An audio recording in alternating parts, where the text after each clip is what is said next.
Hello everyone and welcome to Canteen Cup. My name is Scott and thought I would do a little catching up with what's been going on in my life. Here lately I've been real busy. We're still getting our house ready to sell.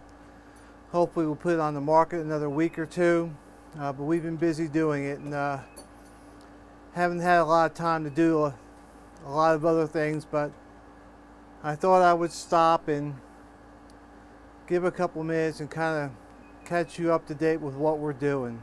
Right now I've got stuff in the house, I've got stuff stuffed in the garage, I've got stuff in the storage shed, and we're still working our property, our new property, so I'm going out there at least once a week to check on it. Again, we're still on schedule. Hopefully in less than 2 months we'll be at the new property, but boy, it's been a real deal. So hey, I want to talk about a couple different things.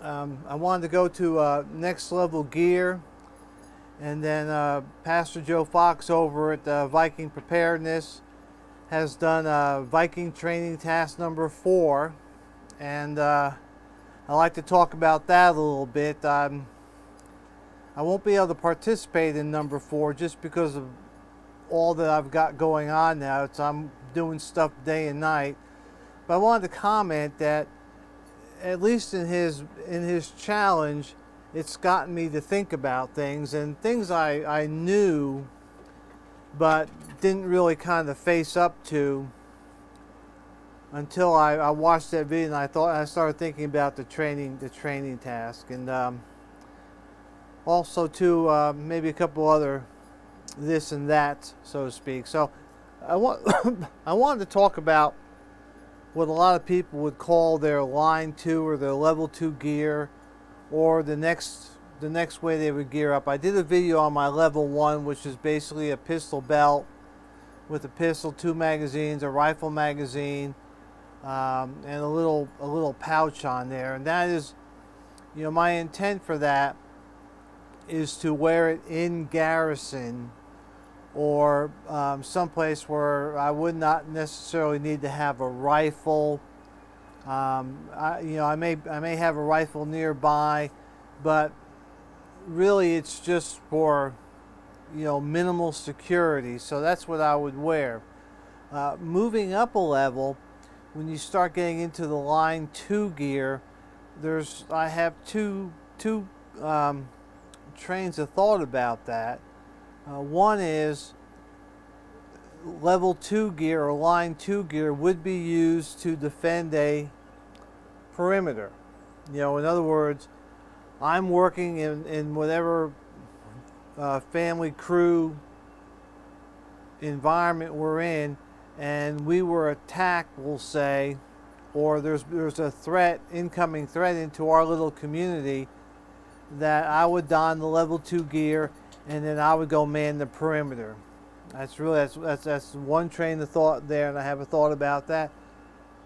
The other train of thought, and this is where Pastor Joe really got me thinking, is if we are bugging out, like I said, being an old guy, I don't really see myself on patrol anymore. But bugging out's a whole nother story, and what would I do in a bug out situation? And my thoughts are changing a little bit on that. Again, it's stuff I knew, but I just didn't put it together till I saw that video. So without further ado, I want to talk about my level 2 gear. Now, starting off, I'm not a high-speed operator. I can run and gun, but am I going to keep up with a 20-year-old? The answer is no. Am I going to keep up with a 30-year-old? The answer is no. Starting around age 40, depending on who you are, I might be able to give you a run for your money. Because even though I'm an older guy, I'm still in pretty good shape, and I'm still in better shape than a lot of people today who have led more sedentary lives. Now, that doesn't mean that there's not a 7-year-old out there that can run circles around me, because I'm sure there are, but I'm just saying, you know, where I fit is, you know, is where I believe I am. And so probably within the statistical norm, so to speak, maybe slightly skewed to the right. But that being said, since I'm not really a runner and gunner, I'm not spending a whole lot of money on gear, because this is not my primary function. It's a secondary function. I'm looking at a Hornet. It looks like what they call a pie-faced Hornet, which is a white, it's got white on its head. They are mildly aggressive, so I'm going to keep an eye on him. But typically me and Bugs, we get along. You know, you stay over there, I'll stay over here, and we're both happy. But yeah, oh yeah, yep, that is a pie-faced Hornet. Okay, have to find that nest.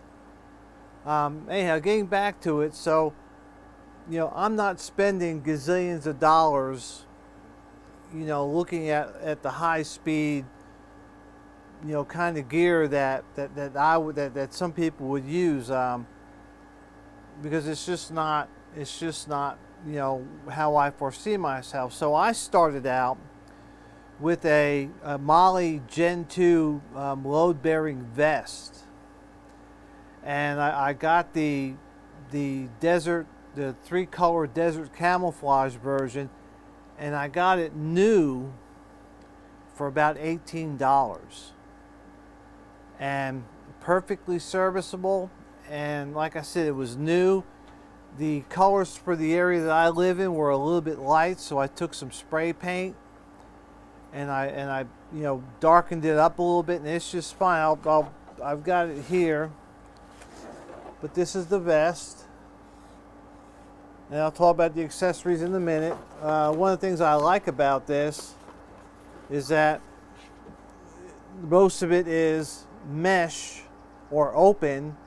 Down here in the southeast, it's very hot, and you want all the ventilation you can get. So I've added a few things to it, and I'm trying to get this where I don't get my microphone caught up. But, you know, starting, and also too, there's pockets on the inside for stuff too. If you see here, there's pockets, so I've got 2 extra pockets, and the Molle goes all the way around the back, so I can add or take away stuff from it. But this is how I would generally have it now. Now I don't have canteens on this, again, because my general intention is to stay within the compound, so to speak, with this, and so I would not be very far from water. Now if I was to go into another scenario, you know, if we were that desperate where I had to go on patrol, yeah, I would hang some canteens on this, and we'll talk a little bit more about water a little further down the road. But when you think about this with me being, you know, in the compound, not far from water. So starting from the left, and this is the left side. This is the left side of the vest. I know I'm not doing a real good job with this, but mainly because I don't have a whole lot of time or space around. Even my nice screened-in porch is filled with paint supplies and other stuff. So up here is a tourniquet.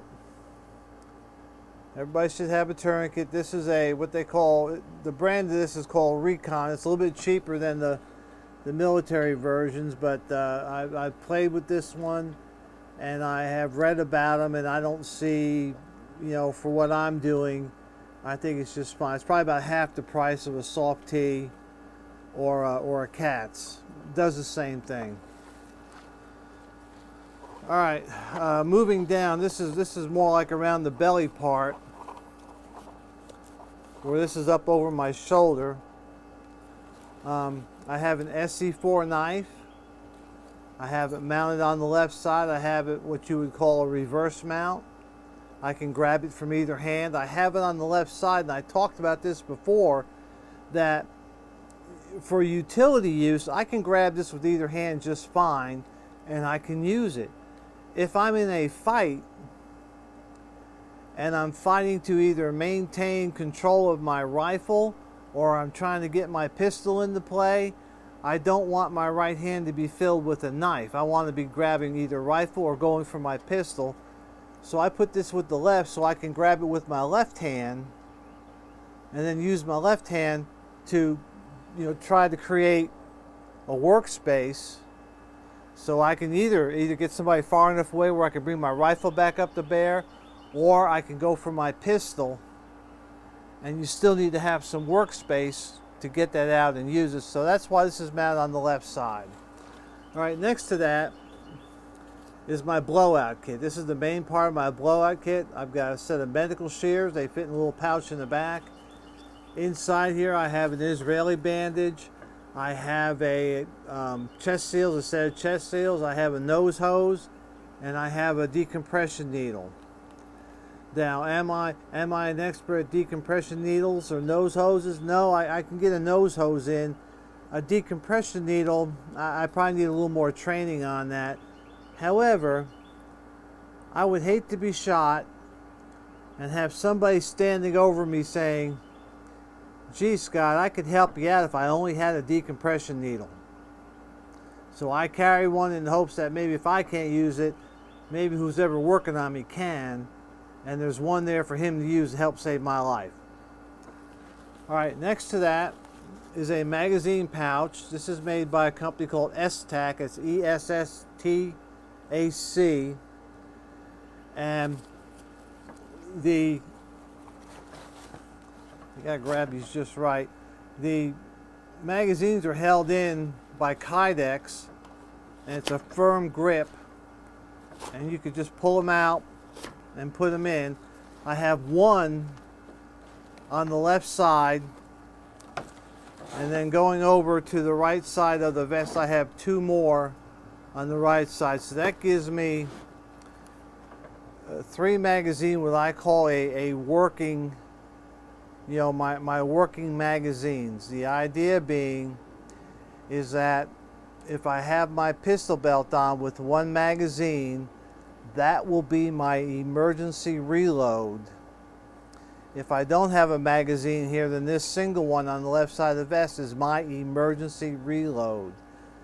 The secret being is that in between fighting and in between battles, you should always try to keep a full magazine in whatever your emergency reload is. And it goes with muscle memory. If you're always grabbing this one first, or you're always grabbing this one first, that should always be full, because when you need a new magazine now, you're going to grab this one or this one. That's what you're going to go for, muscle memory. Okay? So if you continually grab for one of those two, depending on how you train, you should always keep those full. So if you're shooting and you do an emergency reload, and then there's a lull in the storm, or there's a break in the storm, you swap out a full magazine in those emergency reload spots so that they are full. Now, let's say that you are in a fight and you use up about half of your magazine, and let's say you're about ready to go into another room, or you're about ready to go to another area, and you want to have a fresh magazine. Then you start pulling from the ones on the right. Those are your partials. Now, a lot of people advocate using a dump pouch, which is okay, except that you lose control over what magazines are what. Whereas because these pouches are open, it's just very easy to put the magazine back where you got it from. So you shoot, you reload, you put the old magazine back where you got the one from, and then when there's a lull in the storm, you can reorganize your magazines. Again, the full magazines being on your left side, and then the partials being on your right. And then when they get empty, they go all the way to the right. So you're always pulling left to right. It takes a little bit of doing, but if you've got 4 magazines in a dump pouch and 2 of them are partials, trying to find that partial will take more time whereas you can just grab and reload. So the three magazines in front are the one on the left side I'll call emergency or tactical reloads. The ones to the right we'll kind of call admin reloads, or reloads like when you just want to top off and you don't necessarily have an empty magazine.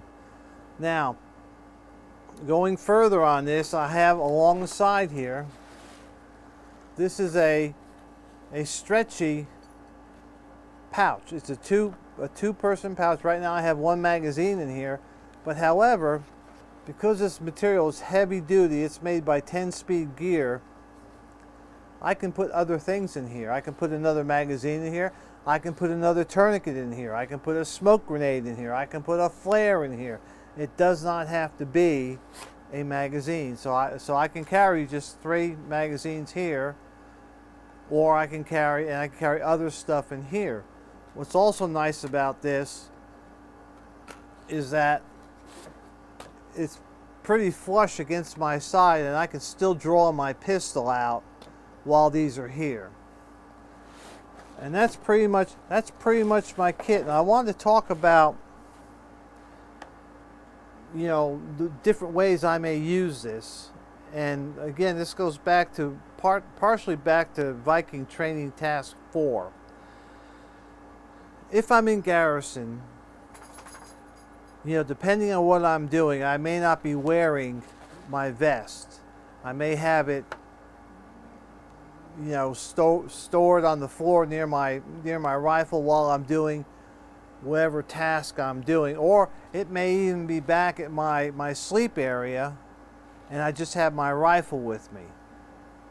And if things progressively degrade, if our security starts to deteriorate, then I may go from it being in my sleep area to it being next to my rifle where I'm working, and then from there I may just put it on. So now I have a vest with up to 5 magazines on it. I have a pistol belt with a pistol, 2 pistol magazines, and a rifle magazine, and then carry my rifle. So it would depend on the security, you know, on what's going on around me would determine at what level I am prepared. But the idea being, if we go into the World Without Rule Tiawaki SHTF, that you will always be armed. You'll always have at least a pistol on you. And so, you know, so I can go from pistol to the vest in just a matter of seconds. Or I may have just my pistol belt and my rifle with a magazine in it and an extra magazine here, which, you know, it may dictate the security, because working with a full battle load on is not easy. And so you try to make it where you can, you know, still work and still protect yourself. And you may not need more than 60 rounds with you under, we'll say, moderate security conditions. But when a threat becomes imminent, you want to go to from, you know, just having 2 magazines, 1 in the rifle, 1 on your side, to having a full complement of 7 magazines, which would be 5 in my vest, 1 on my belt, and 1 in my rifle. So that being said, let's now talk a little bit about Viking Training Task-4 and some of the things that were said that really got me thinking. And one was, and really this is true, is weight. You know, how much are you going to carry? Now, I think the training task is you get that weight and you walk for an hour. Okay, well, I typically train at about 20-25 pounds, and I can walk. I could walk at least an hour, a couple hours like that. You know, at this part of the game, I probably will not participate in Viking Training Task-4, but it got me thinking was weight. And, you know, there was an old Ranger saying, I don't know if they still say it, but this goes back into the 70s and 80s, you know, travel light, freeze at night. And really what that meant was you took your creature comforts down to a minimum so you can carry more bullets and crew-served weapons, stuff like like machine gun belts, and grenade launchers, or extra grenades, or law rockets, or tripods, or a mortar. I mean, there's a lot of things that infantry carry with them in addition to what they carry themselves. And I started thinking about that, and I said, and really I thought, I can't carry 60 and 70 pound packs anymore. And it's just, I've used my body well, and now I'm getting a little retribution on that. And so I started thinking, okay, what would I do, in reality, what would be the scenario if I really had to reduce myself down to my bug out bag? And I started thinking about weight, and I started thinking about how much just my pistol belt weighed. And what was it? It was like 5, 6 something pound. I mean, it was pretty heavy for, when you think about that. And I started thinking about, what did Reese people do? What did they carry? And from what I've read and some people I've talked to, is that they even carry a reduced combat load. They don't carry as many rifle magazines because their intent is not to engage, but to recon and then evade, to try to get away and not to get into a firefight, so to speak. And so I thought about that in going to my bug out location, what was important. And, hefting up my pack, which right now is a Molly 2 rucksack, which I really kind of like the pack. But I had watching the weight, and so part of what I'm thinking now, that if I got into a bug out situation, that I may drop the pistol, bury it somewhere, maybe to get later or whatever, and the pistol belt and the pistol magazines, and just carry my rifle and my vest and my backpack. Yeah, I lose the pistol, but I still have all my stuff to bug out, and your rifle is more important than your pistol. I mean, we have soldiers for years and years, they go out without a pistol. And so when you start talking about weight, reduce your weight so that you can travel further, that is a scenario that I look at, because I can wear this vest very comfortably and still wear my backpack, my rucksack, with the waist belt, and it's got a really nice padded waist belt. And so that is an option for me to think about, is being able to do that. Whereas if I kept my pistol belt, I probably would not be able to use my waist belt, which would take the weight off my shoulders and put it on my hips. So it's a balance. And so I really kind of wanted to talk about that a little bit. But that's what I got. I've gone a little over. Hopefully this thing will take. But think about this stuff. If you like what you see, hit the subscribe button. Come join our little community. Comment. I always like to hear what people got to say. Anyhow, everybody out there, stay safe, stay secure. We'll see you.